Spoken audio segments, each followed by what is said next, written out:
My dear all HS students, আমি তোমাদের নয়ন sir. আজ আমি তোমাদের সাথে আলোচনা করতে চলেছি উচ্চ মাধ্যমিক তৃতীয় সেমিস্টার ইতিহাস বিষয়ের আঞ্চলিক উত্থানরূপে বিজয়নগর ও বাহমনি সাম্রাজ্য থেকে বেশ কিছু সংক্ষিপ্ত প্রশ্ন উত্তর। তো চলো শুরু করা যাক। প্রথম প্রশ্ন, বিজয়নগর রাজ্যের প্রতিষ্ঠা হয়েছিল কত খ্রিস্টাব্দে? উত্তর 1336 খ্রিস্টাব্দে দক্ষিণ ভারতে বিজয়নগর রাজ্যের প্রতিষ্ঠা হয়েছিল। দ্বিতীয় প্রশ্ন, বিজয়নগর রাজ্য কে প্রতিষ্ঠা করেন?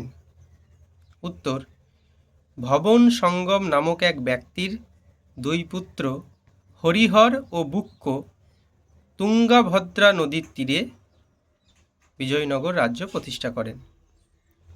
তৃতীয় প্রশ্ন, বিজয়নগর রাজ্যের সময়কাল কত খ্রিস্টাব্দ থেকে কত খ্রিস্টাব্দ? উত্তর 1336 খ্রিস্টাব্দ থেকে 1672 খ্রিস্টাব্দ।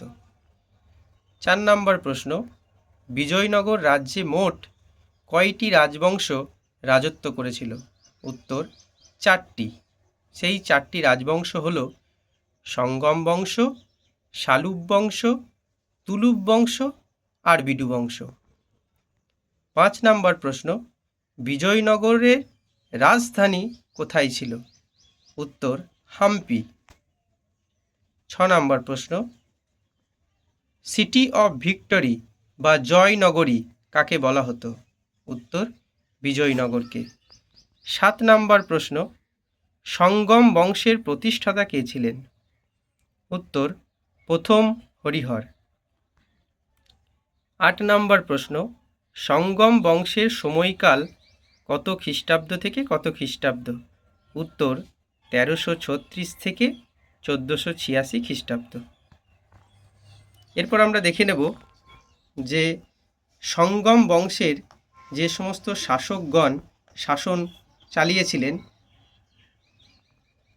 তাদের মধ্যে প্রথম ছিলেন প্রথম হরিহর। তার সময়কাল ছিল 1336 থেকে 1356। বুক্ক, তার সময়কাল ছিল 1356 থেকে 1377। দ্বিতীয় হরিহর, তার সময়কাল ছিল 1377 থেকে 1404 খ্রিস্টাব্দ। প্রথম দেবরায়, তার সময়কাল ছিল 1406 থেকে 1422 খ্রিস্টাব্দ। দ্বিতীয় দেবরায়, তার সময়কাল ছিল 1424 থেকে 1446 খ্রিস্টাব্দ। মল্লিকার্জুন, তার সময়কাল ছিল 1446 থেকে 1465 খ্রিস্টাব্দ।